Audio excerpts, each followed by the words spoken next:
संप्रेषण मात्र मान लेते हैं तो भाषा के साथ हमारा रिश्ता कुछ भिन्न तरीके का हो जाता है। लेकिन जब हम ये मान लेते हैं कि भाषा हमारी संस्कृति है, हमारी सभ्यता है, और कोई भी देश, कोई भी जाति एक लंबे अनवरत संघर्ष के बाद अपनी भाषा का विकास करती है, भाषा को रचती है। भाषा हमारी अर्जित संपदा है, वो हमारी संस्कृति है। भाषा के विकास का मतलब है हमारी संस्कृति का विकास। संस्कृति का सत्य और सातत्य हमारी भाषा में ढल करके आता है, हमें यह समझना होगा। जब तक आप उसको संप्रेषण मात्र समझेंगे तो आप सोचेंगे संप्रेषण ही तो है, फाइल में जैसे तैसे कुछ भी लिख दो। आप चिंता नहीं करेंगे कि भाषा आपकी कैसे बची रहे, सुरक्षित रहे, इसकी चिंता नहीं होगी।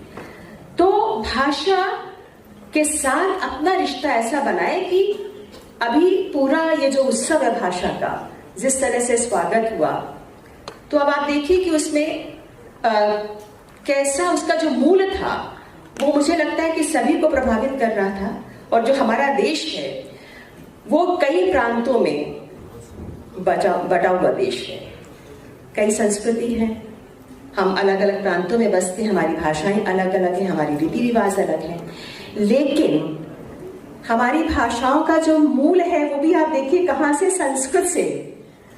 तो अगर आप अंग्रेजी के शब्द ज्यादा ना लेकर के अगर आप अपनी भारतीय भाषाओं के बीच रिश्ता पुख्ता करते हैं तो वो सही दिशा होगी। कहीं आप अटकते हैं, यानी आपकी जो भाषा है उनके बीच एक प्रगाढ़ रिश्ता तय होना चाहिए। एक बहुत बड़ा भ्रम है लोगों में कि हिंदी जो है वो भारतीय भाषाओं के ऊपर वर्चस्व स्थापित करना चाहती है। देखिए, हिंदी कभी सत्ता नहीं चाहती, हिंदी कभी प्रभुत्व की भाषा रही नहीं है। वो सख्य भाव से सारी भारतीय भाषाओं के साथ गलबहियां करते हुए आगे बढ़ना चाहती है, सबको आगे लेकर के जाना चाहती है। तो ये एक बात को आप मान के गांठ बांध करके रखिए।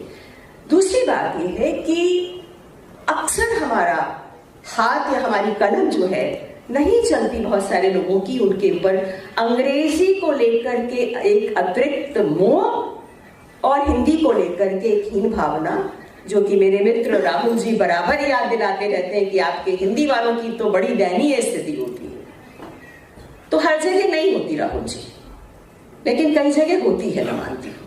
और ये जो हीन स्थिति है, मतलब ये जो हीन भावना है हिंदी को लेकर के, अंग्रेजी का मायावी आतंक जो आपके सर पे चढ़, उससे आपको मुक्ति चाहिए। सबसे बड़ी बात ये हुई कि राजभाषा के संदर्भ में कि जो भाषा स्वाधीनता आंदोलन के दौरान राष्ट्रीय एकता का पर्याय थी, उसको हमने राजभाषा बना करके प्रतिशत की भाषा